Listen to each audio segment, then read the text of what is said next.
The distress beacon had been silent for 3 years before David Reeves ever heard about it. His supervisor handed him the coordinates with barely a glance, treating it like another forgettable assignment.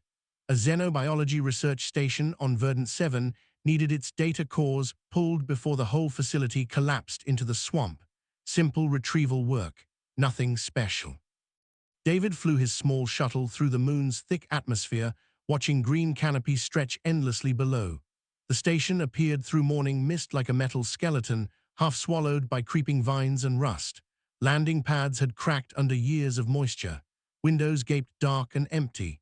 He sat down carefully, checking his air filter twice before stepping out into humidity that hit like a wet blanket. The main entrance stood open. Door mechanisms had failed long ago, leaving the building exposed to weather and wildlife. David walked through corridors thick with mold, his boots crunching over broken glass and scattered papers. Whoever evacuated this place left in a hurry. Equipment lay toppled. Chairs were overturned. A coffee mug sat on a desk, its contents long since evaporated to a brown ring. He found the primary data core in the central lab, right where the schematics said it would be. The room looked like a disaster had struck mid-experiment. Specimen containers lay shattered across the floor. Freezer units hung open and dark. Whatever research happened here, it ended badly. David pulled the data module free and turned to leave. That was when he heard the scratching. It came from below, faint but persistent, metal scraping against metal. David froze, listening. The sound came again, followed by a high-pitched chirp that definitely did not belong to any machine. Protocol said to ignore unexpected findings, get the data and get out, but curiosity pulled at him stronger than sense. The lower-level access stairs were slick with condensation. David descended carefully, following the sounds to a sealed containment room at the end of a narrow hall. The door controls were dead, but someone had pried it partway open, just wide enough for something small to slip through. He squeezed inside and switched on his headlamp. 4 pairs of eyes reflected back at him from the darkness. David stepped backward, hand going to his stun baton. Then the eyes moved forward into his light, and he saw what they belonged to. Dragons, 4 of them, each no bigger than a house cat. Their scales were dull from malnutrition, ribs showing through thin sides, wings hung limp and undersized. The smallest one stumbled forward on unsteady legs, chirping softly. They were Barbies. Someone had left baby dragons to starve in a locked room. David knew the species from training videos. Draconids from the outer veil systems, rare and protected. These must have been research subjects, abandoned when the station was evacuated. He crouched down slowly, keeping his movements calm. The smallest dragon reached him first, sniffing at his gloved hand with a nose barely bigger than his thumb. He should not get involved. Interfering with xenobiological specimens violated half a dozen regulations. But looking at these creatures, hollow-eyed and desperate, David could not bring himself to care about rules. He pulled an emergency ration bar from his pack and broke off a piece. The little dragon snatched it from his palm and swallowed it whole. The others surged forward, chirping urgently. David divided the rest of the bar between them, watching as they devoured every crumb. When the food was gone, they did not retreat. Instead, they pressed against him, seeking warmth and contact they had been denied for who knew how long. The smallest one climbed into his lap and curled up, trembling. David felt something crack open in his chest. He had been alone for months, moving between assignments without connection or purpose. These creatures needed him. That simple fact hit harder than he expected. He checked the containment room thoroughly, looking for supplies or information. A damaged datapad near the corner told part of the story. The dragons hatched 2 weeks before the evacuation. Staff planned to transfer them to a proper facility, but never got the chance. When the breach alarm sounded, everyone fled, sealing the lower levels behind them. The dragons survived on emergency water dispensers and whatever insects crawled through the gaps. David made his decision. He gathered the 4 dragons carefully, tucking them inside his jacket, where they immediately settled against his warmth. They trusted him completely, asking nothing except not to be left behind again. He climbed back up to the main level and headed for his shuttle. The walk back felt different. The empty station no longer seemed just abandoned. It felt criminal. He kept thinking about those first days, baby dragons crying in the dark with no one coming. His jaw tightened. At the shuttle, David set the dragons down gently in the cargo area, intending to make them a proper nest. But the moment he stepped away, all four scrambled after him, chirping in distress. The smallest one latched onto his boot with tiny claws, refusing to let go. He laughed despite himself. Fine, they could ride up front. David secured them in a padded equipment case near the co-pilot seat where they could see him. He strapped in and began pre-flight checks. The dragons watched his every move, heads swiveling to track his hands. When the engines hummed to life, they pressed together nervously but did not cry. As the shuttle lifted away from Verdant 7, David glanced at his unexpected passengers. He had no idea what came next. No plan for four baby dragons who clearly considered him their entire world now. His supervisor would be furious. Quarantine protocols existed for good reasons. He was risking his career and possibly worse. But when the smallest dragon chirped softly and the others echoed it, creating a sound almost like contentment, David smiled. Some choices were worth the consequences.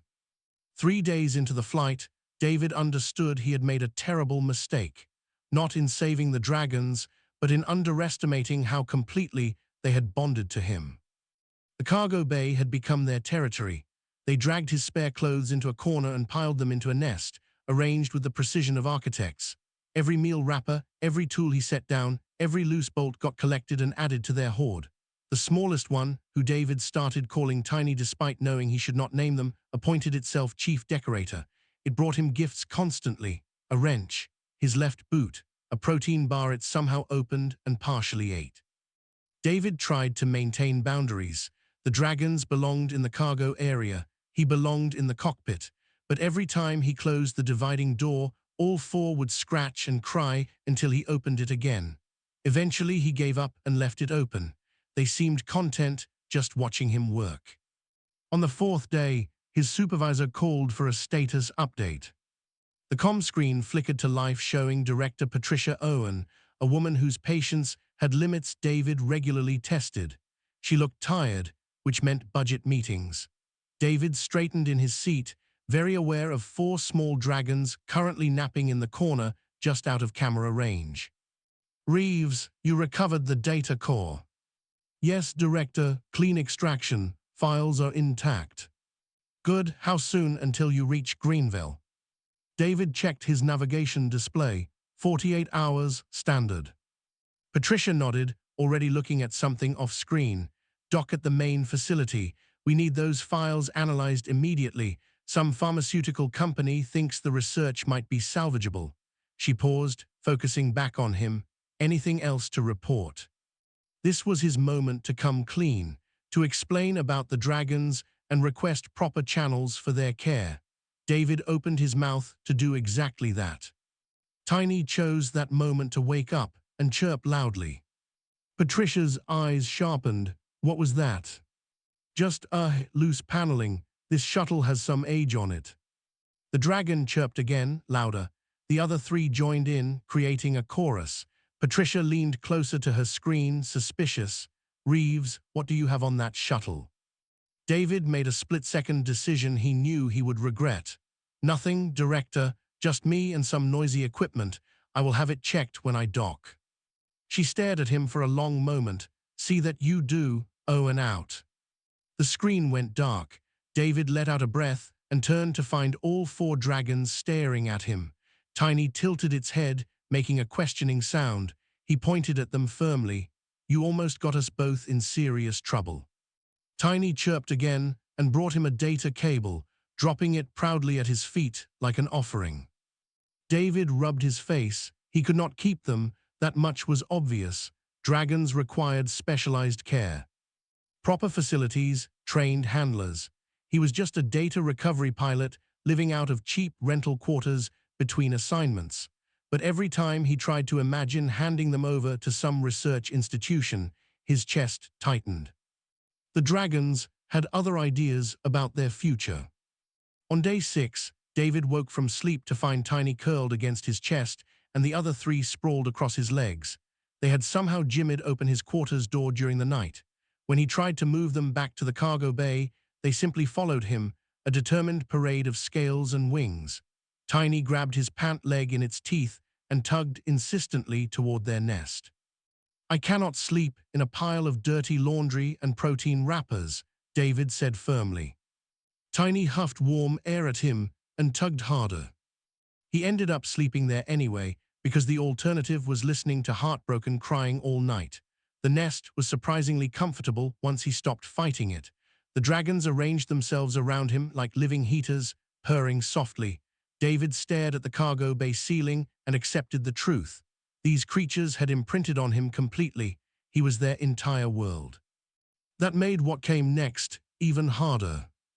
2 days from Greenville, David sent a carefully worded message to the Xenobiological Conservation Network. He explained finding the dragons, their condition, and his need for guidance on proper care and rehoming. He tried to sound professional and detached, just a concerned citizen doing his civic duty. The response came within hours, not from some low-level administrator, but from a Galactic Council representative named Sessith. The message was brief and official.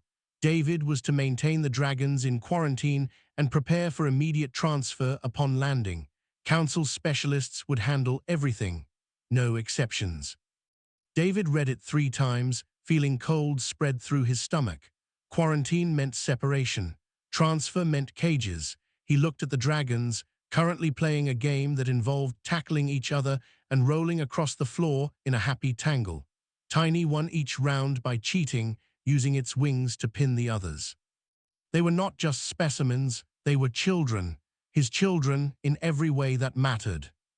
David deleted Sessith's message and sent a new flight plan to Greenville Traffic Control, not the main facility where Director Owen expected him. Instead, he filed for a civilian landing pad on the colony's agricultural outskirts. Somewhere quiet, somewhere he could think.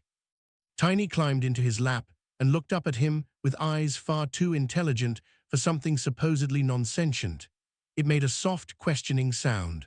David scratched behind its tiny horns, feeling scales that were already growing harder and shinier from regular food. "We will figure something out," he promised. The dragon purred and closed its eyes, trusting him completely. David wished he had that same confidence. He was now officially a fugitive, carrying illegal xenobiological cargo with no plan except not letting them be locked in cages. His career was over, possibly his freedom too, depending on how seriously the Council took this. But when all 4 dragons piled against him that night, filling the cargo bay with contented purring, David could not bring himself to regret anything. Some choices had prices. This one just happened to be particularly steep. Greenville Colony sprawled across fertile river valleys, all farms and small communities connected by transport rails. David landed at a remote pad outside a town called Riverside, paying cash for 3 days of parking. He needed time to think, away from official channels and prying eyes. The dragons took to planetary gravity immediately. They tumbled out of the shuttle into afternoon sunlight, spreading wings that had grown noticeably larger during the flight. Tiny launched itself into the air for the first time, managed 3 clumsy wing beats, then crashed into a bush. It emerged with leaves stuck to its head, chirping indignantly. David laughed despite his stress. He set up a temporary camp near the shuttle, using cargo netting to create a play area. The dragons explored everything, fascinated by grass and insects and wind. They brought him flowers, rocks, a very confused frog. Their joy at simple freedom made his chest ache. He lasted exactly 18 hours before the Council found him. David was checking supplies when 3 official vehicles rolled up to his landing pad. A tall reptilian figure emerged from the lead transport, scales gleaming copper in the sun. 2 enforcement officers flanked it, hands resting on stun batons. The dragons immediately scrambled behind David, making nervous sounds. "David Reeves," the reptilian spoke with perfect diction, each word precisely formed. "I am Councillor Sessith of the Xenobiological Conservation Committee. You failed to respond to my communications." "I have been busy," David said carefully. Seth's eyes tracked to the dragons peeking around David's legs. Something flickered across its face. Hunger, maybe, or greed. I see, you have the draconid specimens in your possession. These are not specimens, they are living creatures. Indeed, which is why they require proper institutional care. Seth took a step forward. The dragons pressed closer to David. You are not qualified to house an endangered species, Mr. Reeves. Draconids have complex needs, specialized diets, climate requirements, social development protocols. They seem to be doing fine. For now, Seth's tone sharpened. But what happens when they reach adolescence and require hunting training, when their fire glands develop, when they grow large enough to accidentally harm you? The counselor gestured to the enforcement officers.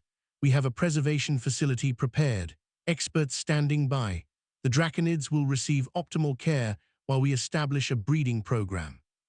David felt Tiny's claws dig into his leg, sharp with fear. A breeding program? You mean you will lock them up and force them to produce more dragons for you to study? You mean to save a dying species? Seth said coldly. Your sentimentality does not change biological reality. There are fewer than 200 draconids in known space. These 4 represent a significant genetic addition. The reptilian pulled out a data tablet. You are charged with illegal possession of protected fauna, violation of quarantine protocols, and obstruction of conservation efforts. Surrender the specimens now, and we will reduce the charges. No. Seth's eyes narrowed. This is not negotiable, human. The law is clear. Then I will fight it in court. You cannot afford the legal fees. You cannot provide proper care. You cannot even guarantee their safety. Seth looked at the dragons with cold assessment. These creatures deserve better than a drifter pilot with a savior complex. That landed hard because part of David feared it was true. What did he really have to offer them? But then Tiny darted out from behind his legs and positioned itself between David and Seth, hissing with all the ferocity its small body could manage. The other 3 joined it immediately, forming a protective wall. They were defending him, not seeking safety from him, but putting themselves in danger to protect him from a perceived threat. Seth laughed, a dry rattling sound, dramatic but ultimately pointless. The counselor nodded to the enforcement officers. Retrieve the specimens, use nets if necessary. The officers moved forward. David stepped back, hands raised. Wait, just wait. There has to be a better way to handle this. There is, you cooperate. Seth watched as the officers pulled out containment netting. The draconids will barely remember you within a week. Imprinting is not permanent at this developmental stage. David knew that was a lie. He could see it in how the dragons stayed glued to his position, chirping distress calls. They would remember, and they would suffer. One officer reached for Tiny. The little dragon snapped at his hand, drawing blood through the glove. All 4 began shrieking alarm calls, wings spread in threat displays that would have been intimidating if they were not the size of small dogs. The officer swore and grabbed for a stun baton. Stop, David shouted. You are terrifying them. They will calm down once properly sedated, Seth said dismissively. Something broke inside David. He had followed rules his entire life, kept his head down, never made waves. And where had it gotten him? Alone, directionless, watching as bureaucrats tried to cage the only living things that ever really needed him. He pulled out his comm unit and activated the emergency beacon, not the official channels, the public one, the frequency monitored by news services and civilian networks. Seth's expression darkened. What are you doing? Calling for help. David said clearly, my name is David Reeves. I am at Riverside Landing Pad 7 with 4 baby dragons who were abandoned to die. The Galactic Council is attempting to seize them for forced breeding. I am asking for legal assistance and public witness. Within seconds, his comm exploded with responses. Local news services, legal aid foundations, animal rights groups, even a few private citizens who happened to be monitoring frequencies. David kept talking, describing how he found the dragons, their condition, their clear attachment to him. Seth moved fast, trying to shut down the transmission. But David dodged, keeping the signal live while the dragons shrieked and the officers hesitated, suddenly aware they were being recorded. "This is not over," Sesseth hissed. "You are right," David agreed, "but it is not ending your way either." The first civilian vehicles arrived within minutes, cameras active and recording everything. Sesseth had no choice but to withdraw, making vague threats about legal proceedings. The enforcement officers loaded back into their transports, leaving David standing in chaos with 4 frightened dragons and a dozen strangers asking questions. He had just declared war on the Galactic Council. His life was about to get much more complicated. But Tiny climbed back into his arms, trembling but safe, and David knew he had made the only choice he could. The tribunal convened in Greenville's administrative center, a circular chamber designed for exactly this kind of legal spectacle. David sat at a table facing a panel of 5 judges representing different council species. Behind him, a small army of pro bono lawyers argued over strategy. In the gallery, reporters jostled for position while activists held signs demanding dragon rights. The dragons themselves sat in a specially constructed enclosure beside David's table. They had grown again in the 3 weeks since the confrontation, now the size of large dogs. Tiny pressed against the transparent barrier, chirping anxiously whenever David moved out of sight. The others paced, wings rustling with agitation. Sesseth presented the council's case with cold precision. Draconids were critically endangered. Only institutional breeding programs could ensure species survival. David lacked credentials, facilities, and resources. The dragons required expert care. Every argument circled back to the same conclusion: they belonged in council custody. "These are not pets, honored judges," Sesseth said, gesturing to the enclosure. "They are the remnants of a species humans nearly destroyed through colonial expansion 3 centuries ago.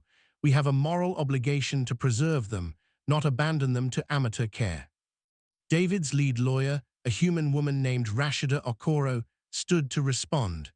"The council speaks of moral obligation while ignoring the most relevant moral question: who are we to separate a family?" Sesseth scoffed. "Family? Mr. Reeves found these creatures 3 weeks ago. Imprinting is not kinship, it is a survival mechanism." "Then let us test that claim," Rashida proposed. "Allow the judges to observe direct interaction. Let the draconids demonstrate their capacity for choice." The head judge, a mammalian species named Horvers with features like a bear, leaned forward. "What exactly are you proposing, counselor?"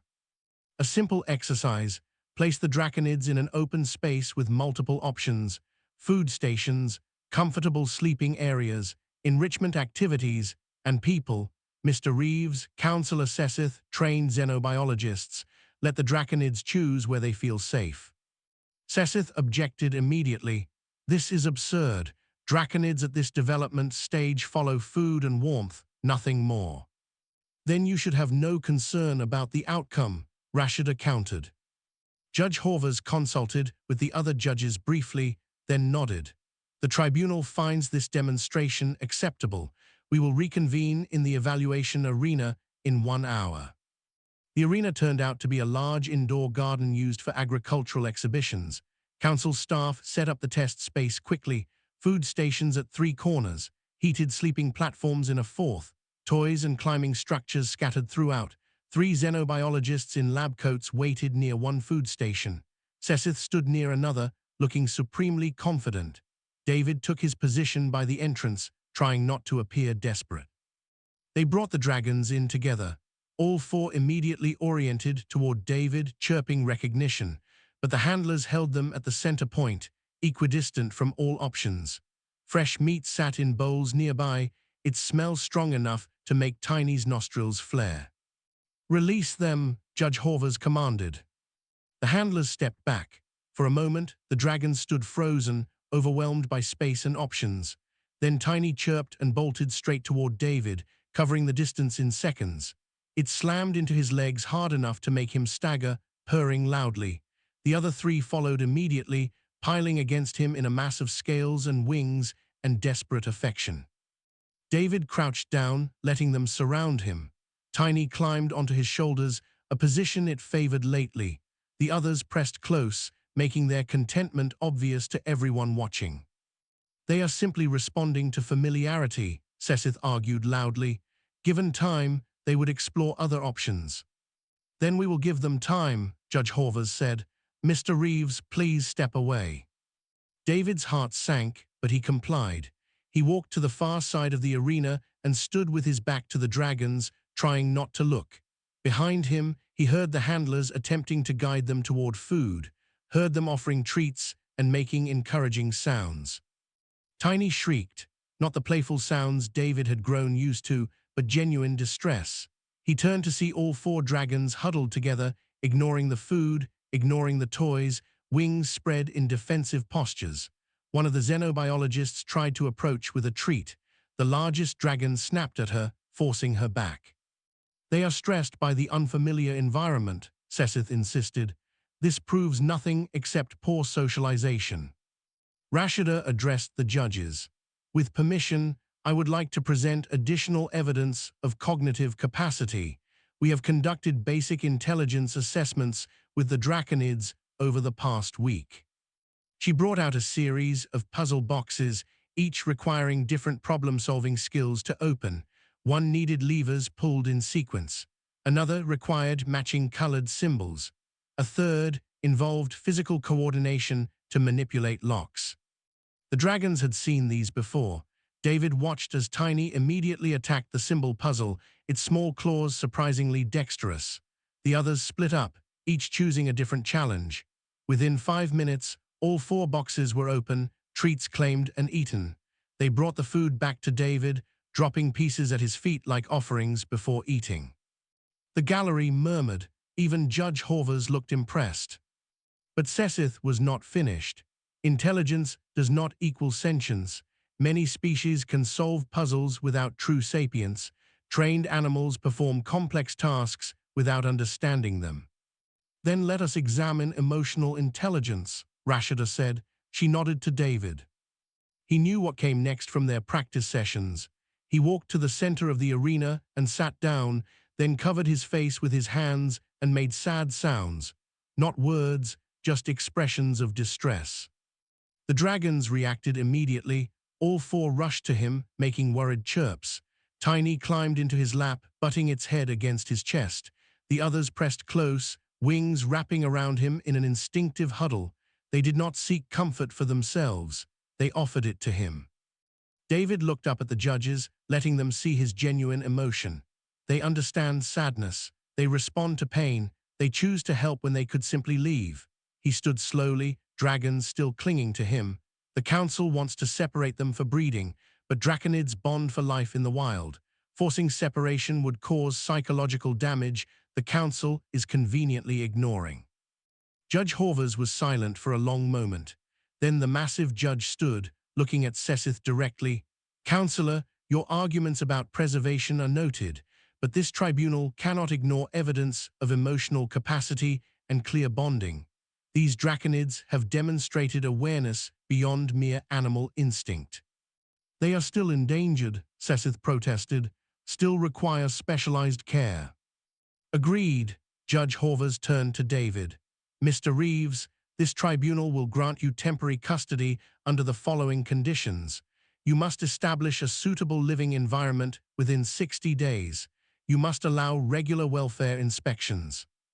And you must demonstrate the capacity to provide for draconids as they reach full maturity. The judge's expression was stern. Fail any of these conditions and custody reverts to the council. Do you understand? David nodded, throat tight. Yes, Your Honor. Then this hearing is adjourned. The gallery erupted in cheers and protests. Sessith stormed out, already making calls. David sat back down, letting the dragons swarm over him in celebration they did not understand, but clearly felt through his relief. He had won, temporarily, but the real challenge was just beginning.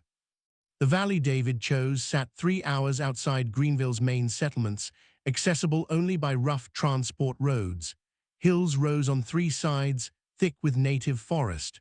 A river cut through the center, clear enough to see fish. No neighbors for kilometers, perfect isolation. He spent every credit from his savings and several loans on construction. The main house was simple, prefabricated sections bolted together with insulation and climate control. But the dragon habitat was something else entirely. A massive open structure with reinforced perches, heated rocks, a swimming pool fed by the river, and a fireproof practice area for when the dragons developed their flame glands. Building took 42 days. The dragons helped, mostly by getting underfoot and stealing tools. Tiny had grown obsessed with David's welding torch, chirping excitedly every time he lit it. The others practiced flying between support beams, gaining confidence and strength daily. They were the size of ponies now, wings spanning 3 meters when fully extended. David collapsed into bed each night exhausted, only to wake surrounded by warm scales and gentle snoring. The dragons refused to sleep in their carefully designed habitat. They wanted to pile together in his bedroom, taking up most of the floor space. He stopped arguing about it. On day 53, the first inspection arrived. A Dower Council official named Rel checked every structure, measured every perch, tested water quality and air temperature. The dragons watched him suspiciously, staying close to David. Rel found violations in a dozen minor specifications: window heights, barrier spacing, thermal gradient ratios. David fixed them all within a week. The second inspection went better, and the third. By the fourth month, even Rel seemed grudgingly impressed. The dragons were thriving. Their scales had gone from dull and patchy to brilliant iridescence. They flew with grace now, hunting birds over the valley with growing skill. Most importantly, they showed no signs of stress or behavioral problems. Then the crash happened. David was repairing the habitat's eastern fence when his comm unit exploded with emergency broadcasts.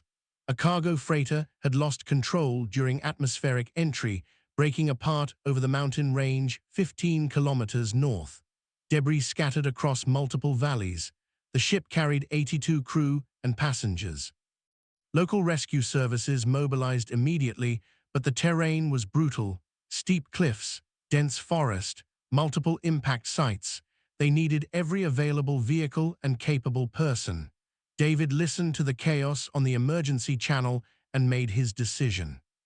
He called the dragons. All 4 came immediately, landing around him with powerful wing beats. They had learned basic commands over the months, responding to his voice and hand signals. David looked at Tiny, now almost as large as he was tall. "We have work to do," he said simply. The dragons seemed to understand his tone. They stayed close as he loaded emergency supplies into a hoversled, medical kits, and thermal blankets and cutting tools. Then they flew together toward the mountains, David riding the sled while the dragons soared overhead. They reached the largest impact site 30 minutes before official rescue teams. The freighter's main hull had torn open on impact, spilling cargo containers and passenger modules across a rocky slope. Fires burned in several locations. People screamed for help. David did not hesitate. He directed the dragons like he had been training them for this their entire lives. Tiny's smaller size made it perfect for searching collapsed sections, squeezing into gaps, while David followed with scanners. The largest dragon, which David had started calling Bear for its protective nature, used its strength to shift debris. The other 2 worked together to spray water from the river onto fires, their mouths adapted to hold and release liquids. They found the first survivor in a crushed passenger pod, a woman with a broken leg trapped under twisted metal. Bear lifted the wreckage while David pulled her free and applied emergency splints. Tiny stood guard, making worried sounds. The second survivor was a child, separated from his parents and wandering in shock. David wrapped him in a thermal blanket while the gentlest dragon, Swift, curled protectively around them both. The third was an engineer who had vital information about remaining survivors in the engineering section. By the time official rescue teams arrived, David and the dragons had extracted 12 people and stabilized 4 critical injuries. News drones captured everything, David carrying an elderly man on his back while dragons cleared his path. Bear holding up a collapsed bulkhead so rescuers could reach trapped crew. Tiny getting a blind passenger through smoke and debris by chirping directions. The rescue operation continued for 18 hours. David worked until his hands bled and his voice went hoarse from shouting instructions. The dragons never faltered, responding to every command with precision and obvious understanding of the stakes. When they finally extracted the last survivor, a freighter mechanic who had been trapped in an air pocket for 14 hours, rescue personnel broke into spontaneous applause.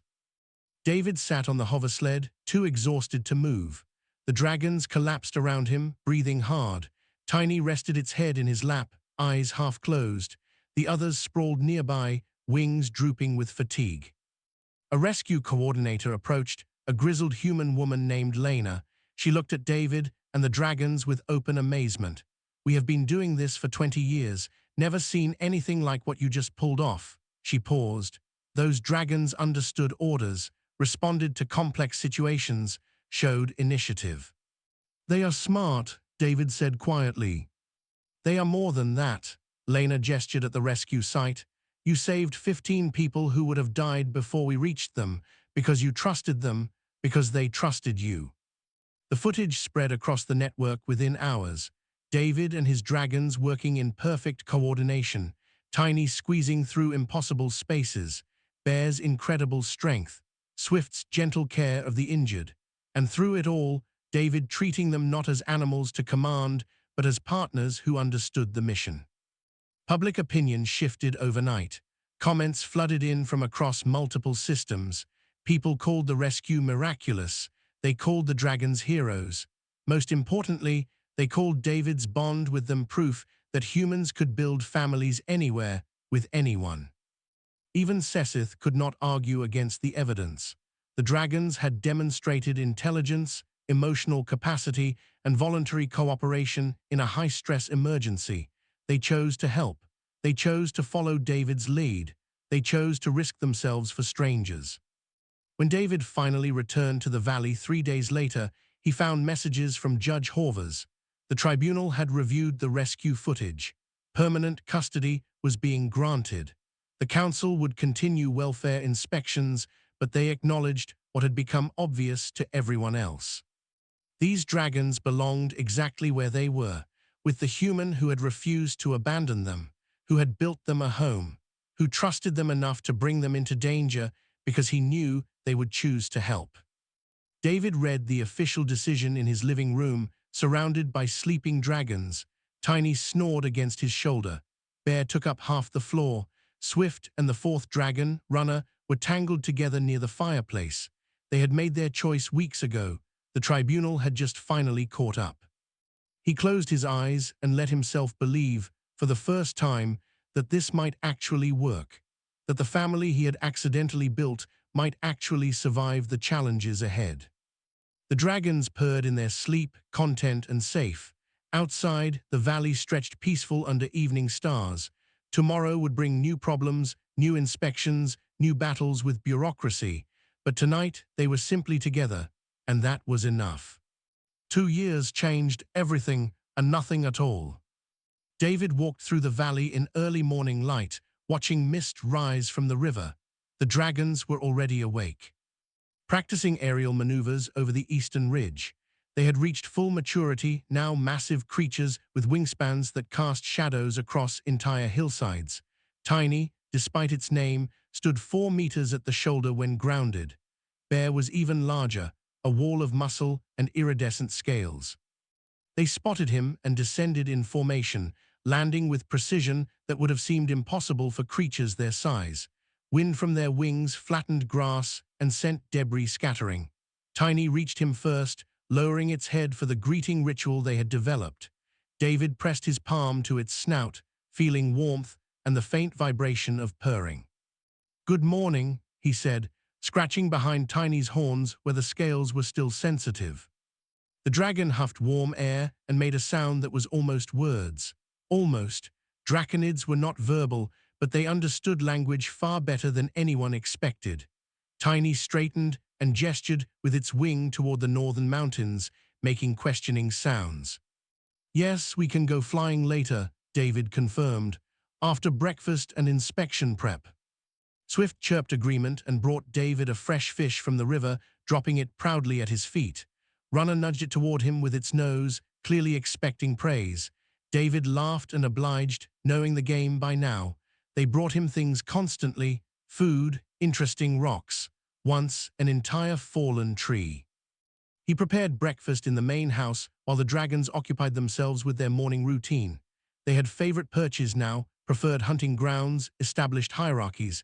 Bear led naturally, protective and cautious. Tiny was curious and adventurous, often getting into situations that required rescue. Swift lived up to its name, the fastest and most graceful. Runner loved games and challenges, constantly testing its speed and endurance. But when David called them for their supplements, mixing powdered nutrients into chunks of meat, all four came immediately.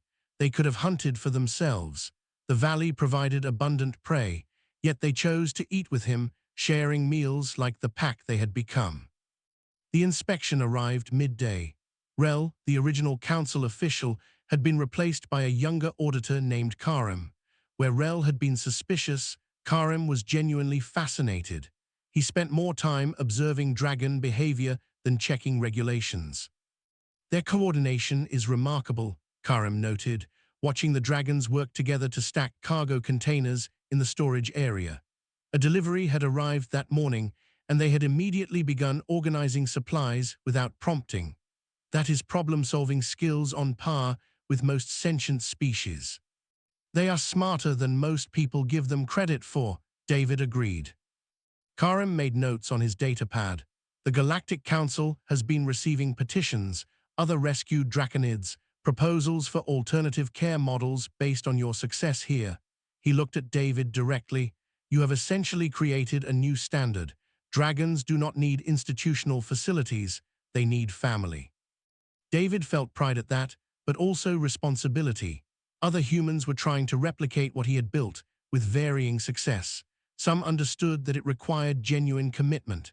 Others saw dragons as exotic pets and failed miserably. 3 rescue cases had already resulted in dragons being returned to council care, traumatized by inadequate homes. It is not easy, David said carefully. This works because I built my entire life around them, because I understand they are not pets or project animals. They are people, just different. Karim smiled. That is precisely the point the council is starting to accept. Sentience comes in many forms. He finished his inspection notes. You have exceeded every requirement. Again, I will recommend continued autonomous custody status. After Karim left, David sat on the porch watching the dragons play in the river. They had invented some kind of game involving splashing and wing wrestling. Tiny inevitably cheated, using its smaller size to slip away from the others. Bear let it win sometimes, the gentle giant playing along. David's comm unit chimed, a message from the Galactic Council's diplomatic corps. He opened it warily, expecting another bureaucratic headache. Instead, he found an official job offer. They wanted him as an interspecies liaison. His experience with the dragons had proven valuable enough that they believed he could help bridge gaps with other non-traditional sentient species. The salary was generous. The position came with resources, travel, access to council facilities. It represented everything his old career had never offered: respect, purpose, influence. The dragons noticed his tension. They abandoned their game and approached the porch, making questioning sounds. Tiny climbed the steps and peered at his datapad, trying to understand what troubled him. David scratched its neck absently, thinking. He could accept, take the position and bring the dragons with him, showing the galaxy what human-draconid cooperation looked like, make a real difference. Or he could stay here in their valley, living simply and quietly away from politics and pressure. David looked at Tiny's concerned eyes, at Bear standing protectively nearby, at Swift and Runner watching from the river. He thought about the life they had built together, the routines, the trust, the peace. He deleted the message without responding. 2 hours later, the diplomatic corps representative called directly, a polished official named Verdant, all smooth words and persuasive arguments. David let him talk for 5 minutes before interrupting. I appreciate the offer, David said calmly, but I am not interested. Verdant sounded confused. Mr. Reeves, perhaps you did not understand the scope of the position. You would be advising council policy, shaping interspecies relations for years to come. Your work could help millions of beings. I understand perfectly, David replied, and my answer is still no. May I ask why? Is it the salary? We can negotiate. David looked at Tiny, who had settled beside his chair with its head in his lap. Because I already have the job that matters. My family needs me here. Your dragons would accompany you, of course. We have facilities that could accommodate them. They do not need facilities. They need home, this home. David felt certainty settle in his chest. I spent years chasing credentials and positions and respect. Then I found 4 abandoned Barbies who needed me more than any career ever would. That changed everything.